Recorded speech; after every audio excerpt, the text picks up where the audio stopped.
What do you guys think of the rental fees? So throughout the last decade, the rental fees has decreased a lot. We used to think that the rental yield is around 5% to 6%, right? So right now it's only 2, 3 or maximum 4 if you're buying an apartment. So today we'll talk about the apartment. So the apartment is one of the housing market that has the highest rental yield. So what is the rental yield say about the housing prices, about the housing bubble? So we'll talk about that right now. So is buying an apartment at a right time now? Is buying an apartment and rent it out a good option? Or if I have money, should I just rent it instead of buying one? So today we'll talk about the housing prices. So first of all, if you haven't subscribed to the channel, please subscribe and please join my notification squad. And also please like my Facebook page so that whenever I have most updated videos uploaded, you'll be one of the first ones who see the videos. So now we know that many countries are launching some policies to kind of control the housing prices, including Canada, because they have raised the interest rate for one time, and by the end of this year they may probably raise another time. And also they have a new policy for the rental market that has been launched in April this year, that if you have to raise the rental fee, you cannot raise the rental fee more than the inflation rate. So that means that you can only raise the rental fee for like 5 to 4%. Even the housing market is going up by 70% or even double. So this news really cooled down the housing market. But in the previous videos, I've talked about what kind of indicators should we look at to determine if the bubbles are going to burst. But whether or not there are bubbles, it's two different stories. So today we'll talk about how we should look at the rental fees and the rental yield to determine if there's bubble or not. So today we'll talk about this, and first of all, I've prepared a chart for you guys. We can look at the rental yield throughout all other countries around the world. So in the blue box is the East Asia countries, and in the green box is other countries like America and Australia or other so-called Western country, maybe if you say. So first of all, the source is from Numbeo. So this is a pretty good website that you can mix and match all kind of data for housing market, and you can do some research with it. And the assumption behind is an apartment, okay? It's an apartment, not a house. It's an apartment with 1 bedroom and 50 square meters. Okay, so this is the assumption. So it's not about housing. Again, it's not about houses and big apartments. It's like a mid to small apartments within those countries. So in the green boxes, there are houses along with those countries. But in the blue boxes like Taiwan and Hong Kong, probably they're apartments, okay? So let's say for United States, it's saying that the rental yield is as high as 11%. So you guys have to really work around this number. It's talk about in general the whole America, not New York and LA and San Francisco. It's in general, including those second tier or third tier and fourth tier housing markets, and only the apartments. So for Canada it's 5.6. For me personally, I think that this figure is pretty accurate, because last time I went to Canada with my partner, he just bought 3 apartments in the 2 weeks trip, and the rental return including the management fee has been already 4 to 5% rental yield already. So it's pretty attractive in terms of investing in the apartment.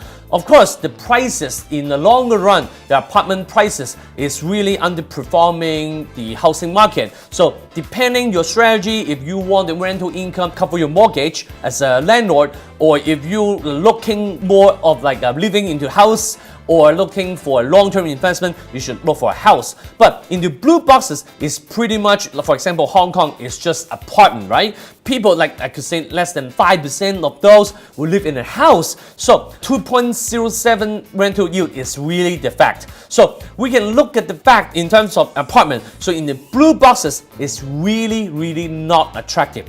Other than the country like Malaysia, because throughout the past 3 or 4 years, because of overinvestment, the housing market has been frozen.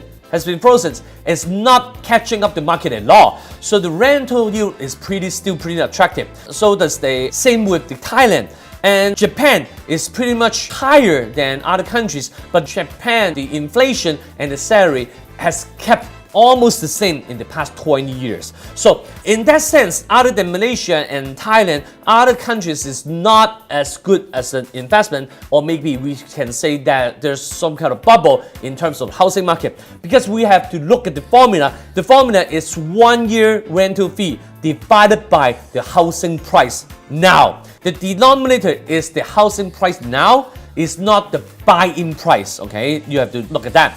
So in the green box, just as United States and Canada and Australia, they are all yielding a really good rental yield for us to invest in terms of apartment rights. For example, Canada is really a good choice, and South Africa, and maybe part of the United States, so you have to do research. So in terms of apartment, you can look at United States, Canada, Australia, South Africa, maybe Malaysia and Thailand, okay? So we can look at another ratio, is called price to rent ratio. That means how many years you can rent out your apartment and you can fully pay your apartment. So it's apartment, it's not house, right? If you guys want another story, another research about housing, that's fine. But in terms of this, you can say Taiwan has a horrible number of price to rent ratio. You will say that Taiwan, the housing market, the price is not going up as high as Hong Kong and China, right? How come the price to rent ratio is really high? Because people in Taiwan probably cannot afford a high rental.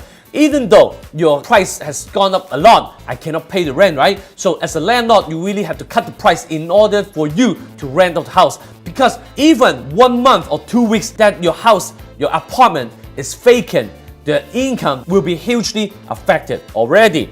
So what countries are more attractive? For example, again, America, Canada, and even South America has like 8 to 17 times, which means renting out for 10 years to 17 years, you can already fully pay your apartment. So that is another ratio we can look at. So whether or not there's a bubble, some people will look at the mortgage to price ratio. For example, we look at the chart. You can see how we can use the chart.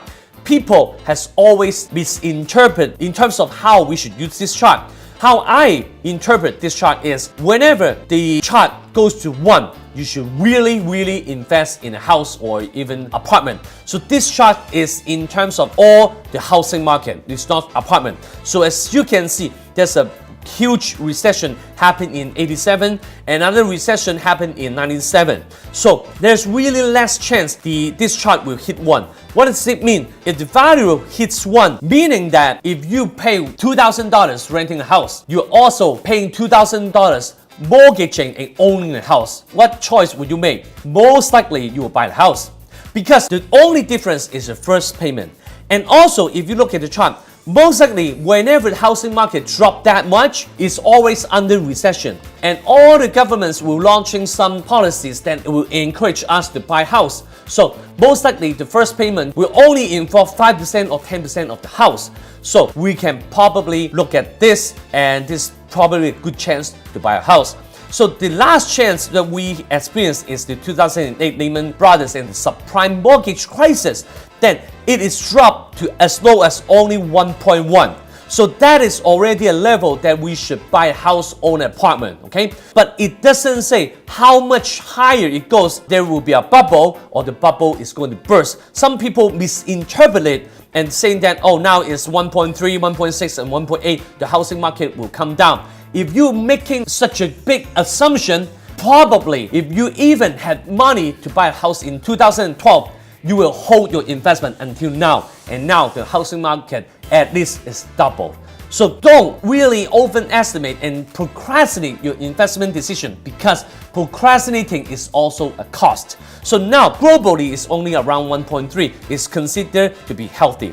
So if I break it down to mortgage to rental ratio, we can see which country in terms of apartment is the most sexiest and attractive for us to invest. So we can see in the blue box, Japan is really attractive, right? Wrong. Again, yes, the value is below 1, right? But again, the salary and inflation in Japan in the past more than 2 decades remain almost the same. So if we buy a house in Japan, it will not work at all. Because in the past few years, Japanese yen has been really weak. People saying that, oh, buying a house or buying anything in Japan would be really good investment. But in fact, in investment, for you to yield a return, the price has to go up, right? If the price remains the same, there's nothing for us to invest. So Japan, yes, the number is low, but not really attractive for you to invest. But in terms of Malaysia and Hong Kong, surprisingly, is still pretty much attractive in terms of rental to mortgage ratio. But another ratio in terms of apartment, right? In terms of mid to small apartment. Okay, so in terms of in the Western countries, including South Africa, Germany, the most attractive investment apartment you should invest in is United States. Look at not New York and major cities. In general, these other average cities you can invest in the apartments. And Canada, Germany, probably also South Africa. So I would suggest you can look at Germany, Canada, and also United States. If I would have to choose, I suggest Germany and Canada. So those countries have a really legit figure saying that it's really attractive and has a stable growth that we invest in it now, probably yield a return in the future. So last but not least, we'll look at the money flow. So if you remember, I was still in Canada. I made a clip saying that looking at my secret weapon of the money flow, which share many of the economy data outside. So there's one data that is highly correlated with the housing market. I'm using that data. But for now, I don't have enough time to explain that data, but I will just print out the Excel result. So previously, I talked about Canada, right? So now we look at the 1 year money flow. Which country has the highest greatest money flowing in that country? We can say it's Canada, China, and Hong Kong. If you want to prove that is it right or not, think of the housing market in Canada, Hong Kong, and China in last year. Is it good? Is it healthy? Not this year, it's last year, because this figure is last year, right? That really works because Canada is really about to bubble, right? And then government has raised interest rate. Hong Kong and China is gone crazy, gone wild. And if we look at year to date, we'll look at, again, Hong Kong and South Korea. It's pretty much the money is inflowing, is flooding in those two places, okay? So if that works, what about next? In the future, we can look at the past quarter, okay? Probably we can catch a wave. So we can, by looking at the past quarter, probably we can look at the next quarter or the next half year, which housing market in the country will be outperforming the market. So we can see, again, it's Hong Kong. Not just that I'm working in Hong Kong, but that's legit figure and statistics showing that money is inflowing to Hong Kong. Maybe probably they're going all to the stocks, but most of the case is not going only to the stock market. It will go to the stock market and the housing market. The second country is China that you can look. And the third country, surprisingly, is South Africa and America. So combining the whole video and the research, which country I mentioned the most?